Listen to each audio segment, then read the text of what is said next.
अस्सलाम वालेकुम फ्रेंड्स, आज इस वीडियो में हम बात करेंगे class 11th biology chapter number 6 anatomy of flowering plants की समरी के बारे में। इस चैप्टर में जो टॉपिक्स हम कवर करने वाले हैं उसमें से पहले नंबर पर आता है structure of flowering plants, reproduction, classifications, uses of flowering plants. ये जो चार टॉपिक्स हैं ये मेनली इंपॉर्टेंट रहते हैं इस चैप्टर में, तो इन टॉपिक्स से बहुत सारे क्वेश्चन एग्जाम में पूछे जाते हैं। तो इस वीडियो में हम इन्हीं टॉपिक्स को अच्छे से क्लियर करेंगे। तो बढ़ते हैं सबसे पहले इंट्रोडक्शन की तरफ कि इंट्रोडक्शन में क्या कहता है ये। इंट्रोडक्शन में क्या कहता है, flowering plants are a group of plants that produce flowers and fruits. They are one of the most diverse and widespread organisms on earth. They are the dominant plants in most terrestrial ecosystem. Flowering plants are divided into two major groups, monocots and dicots. Monocots have one cotyledon and dicots have two cotyledons. तो यहाँ पर क्या कहता है, जो flowering plant हैं इसको हम दो ग्रुप्स में डिवाइड करते हैं। एक होता है मोनोकॉटिलिडन लाइक मोनोकॉटस, दूसरा होता है ये मोनोकॉटस और होता है दूसरा डाइकॉटस। मोनोकॉटस में क्या होता है, एक कॉटिलिडन, ये डाइकॉटस में होता है दो कॉटिलिडनस।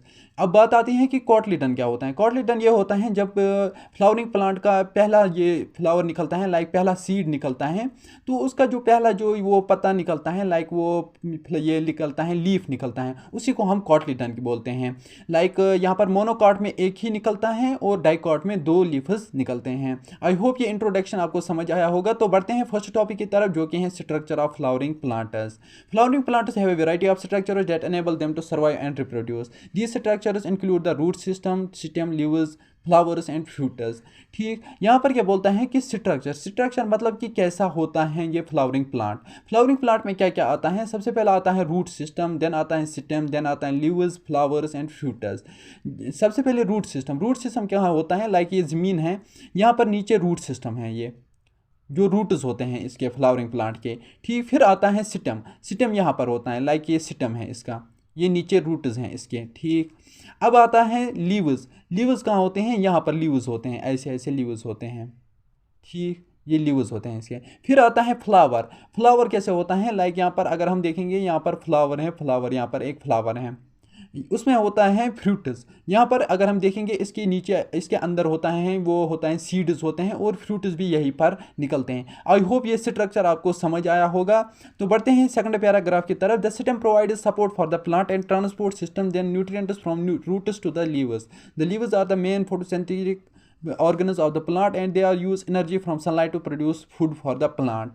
इसमें क्या होता है कि जो ये सिस्टम होता है ये किस चीज़ में मदद करता है, ये जो ये रूट्स होते हैं वो जुमा करते हैं, लाइक क्या न्यूट्रिएंट्स और वाटर को वो ये सॉइल से एब्जॉर्ब करते हैं।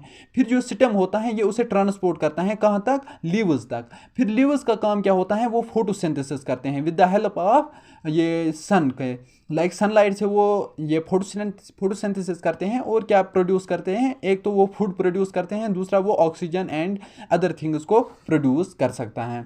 लाइक बढ़ते हैं सेकंड टॉपिक की तरफ जो कि है reproduction in flowering plants. Flowering plants reproduce using a variety of methods. They can be reproduced asexually by producing seeds or sexually by producing flowers and fruits. Reproduction flowering plant में दो type के reproduction होते हैं, like एक होता है asexual reproduction, एक होता है सेक्चुअल रिप्रोडक्शन। एसेक्चुअल रिप्रोडक्शन में क्या होता है कि जब एक फ्लावर ओनली सीड्स प्रोवाइड करेगा उसमें होता है एसेक्चुअल रिप्रोडक्शन। जब एक फ्लावर फ्रूट या ये होगा फ्रूट या फ्लावर्स प्रोड्यूस करेगा उसमें सेक्चुअल रिप्रोडक्शन होता है। ये आप सिंपली याद रखो, लाइक जो फ्लावर सीड्स ही प्रोवाइड करेगा उसमें ओनली एसेक्चुअल रिप्रोडक्शन होता है और जो फ्लावर या फ्रूट प्रोड्यूस करेगा उसमें सेक्चुअल रिप्रोडक्शन होता है। बढ़ते हैं सेकंड ये पैराग्राफ की तरफ जो कि है fruits are the reproductive organs of flowering plants that contain seeds. जो फ्रूट्स होते हैं वो क्या होते हैं, वो रिप्रोडक्टिव ऑर्गन्स होते हैं फ्लावर प्लांटिंग के। लाइक यहाँ पर एक फ्लावरिंग प्लांट है, ठीक, उस पर यहाँ पर जो है ये स्टेम्स होते हैं, लाइक इनमें क्या होता है कि यहाँ पर एक फ्लावरिंग प्लांट पे एक फ्रूट है, ये फ्रूट जो है ये एक रिप्रोडक्टिव ऑर्गन है इस फ्लावरिंग प्लांट का। ठीक, the seeds are dispersed by wind, water और animals and can germinate the and grow into new plants. जो इसमें ये फ्लावर पे जो ये होते हैं सीड्स होते हैं, ये कैसे ट्रांसफ़र होते हैं एक जगह से दूसरी जगह तक, लाइक कभी कभार क्या होता है कि यहाँ फ्लड आता है या फिर हवा आता है, तो तेज़ हवा आता है, उससे क्या होता है कि ये जो सीड्स होते हैं ये एक जगह से हिल के दूसरी जगह पर ये पड़ जाते हैं ज़मीन पे, ठीक। फिर नया एक उगलता है वहाँ से फ्लावरिंग प्लांट, यही सेम फ्लावरिंग प्लांट वहाँ से उगलता है। आई होप ये टॉपिक आपका अच्छे से क्लियर हुआ होगा। तब बढ़ते हैं नेक्स्ट टॉपिक की तरफ, जो कि है classification of flowering plants.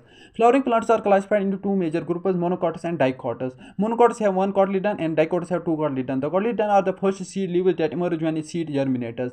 Flowering plants are further divided into families, genera and species. जैसे मैंने आपको बताया कि फ्लावरिंग प्लांट को हम दो ग्रुप्स में डिवाइड करते हैं, लाइक एक होता है मोनोकॉटस, दूसरा होता है डाइकॉटस। मोनोकॉटस में एक ही लीफ निकलता है और डाइकॉटस में दो लीफ्स निकलते हैं, ठीक। यहाँ पर क्या बोलता है कि जो फ्लावरिंग प्लांट है इसको फिर हम फर्दर डिवाइड करते हैं किन में, फैमिलीज, जनरा एंड स्पीशीज़ में। ये आप याद रखना, ये तीन फैमिलीज, जनरा एंड स्पीशीज़ में डिवाइड करते हैं इनको फ्लावरिंग प्लांट्स को। फैमिलीज और groups of related plants that share certain characteristics. अब इसमें बात आती है कि फैमिलीज क्या हैं। फैमिलीज वो होती हैं जैसे कि अगर एक फ्लावर है और दूसरा फ्लावर है, ठीक, ये दोनों ऑलमोस्ट सेम है तो ये एक ही फैमिली में आएंगे, ठीक। दूसरा आता है जनरा। जनरा क्या होता है कि species that are most specific classification of a plant. यहाँ पर अगर इनकी क्लासिफिकेशन हम करेंगे, इसमें मैक्सिमम जो चीज़ें होंगे वो सेम होंगे इसमें भी और इसमें भी, लेकिन कुछ डिफरेंसेस होंगे। उसको किस चीज़ में रखेंगे हम, उसमें हम जनरा में रखेंगे। आई होप ये भी आपका टॉपिक क्लियर हुआ होगा। तो बढ़ते हैं नेक्स्ट टॉपिक की तरफ, जो कि है uses of flowering plants. Flowering plants are used for a variety of purposes. They are used for food, medicine and decoration. They are also used to produce fibres, dyes and oils. Additionally they are used to produce fuel, timber and paper.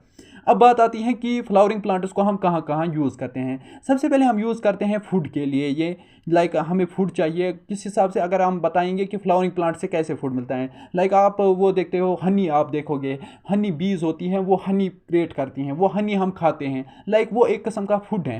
तो ये ऐसे ये food produce करते हैं। Medicines में use होता है, ठीक। और किस में यूज़ होता है, डेकोरेशन में। लाइक कभी कभार क्या होता है कि शादियों में फूल लगाने होते हैं, वो फूल यही से फ्लावरिंग प्लांट से हम ले लेते हैं, ठीक। डेकोरेशन में भी यूज़ आता है। और किस किस चीज़ में यूज़ आता है, लाइक फाइबर्स में। फाइबर्स किस लिए यूज़ होता है, लाइक जो कपड़े हम बनाते हैं उसमें भी फाइबर्स यूज़ होते हैं। Dyes and oils, oil like तेल हम बनाने में, सरसों का तेल जो होता है वो ऐसे ही फ्लावरिंग प्लांट से बनता है, ठीक। Additionally they are used to produce fuel, timber and paper. Paper बनाने में भी ये यूज़ होता है। Flowering plants are also important for the environment. They provide oxygen, stabilize the soil and provide food and shelter for animals. जो flowering plants होते हैं ये हमारे इन्वायरमेंट के लिए एक अहम रोल अदा करते हैं। लाइक ये प्रोवाइड करते हैं ऑक्सीजन, और जो सॉइल होता है वो उसे स्टेबलाइज करता है। लाइक जो सॉइल होता है वो फर्टाइल रहता है। और क्या करते हैं ये फूड एंड शेल्टर किन को प्रोवाइड करता है, लाइक एनिमल्स। अगर हम हनी बीज का ही ये एग्जाम्पल ले लें, उनके लिए ये एक शेल्टर हैं, फ्लावरिंग प्लांट एक शेल्टर हैं। इसी हिसाब से ये climate habitat provide for the other organisms. ये एक क्लाइमेट और हैबिटेट, एक हैबिटेट मतलब क्या, एक घर ये प्रोवाइड करते हैं किन के लिए, एनिमल्स के लिए, जो ये होते हैं बीज होती हैं वगैरह, उनके लिए ये फ्लावर, ये हैबिटेट हैं। आई होप ये टॉपिक पे आपका क्लियर हुआ होगा। सो गाइज हमने ये ऑलमोस्ट चैप्टर कवर किया है। तो अगर ये वीडियो आपको पसंद आया तो लाइक करना ना भूलना, और अगर आप मेरे चैनल पे नए हो तो सब्सक्राइब करना भी ना भूलना। मिलते हैं नेक्स्ट वीडियो में, तब तक के लिए अल्लाह हाफिज़।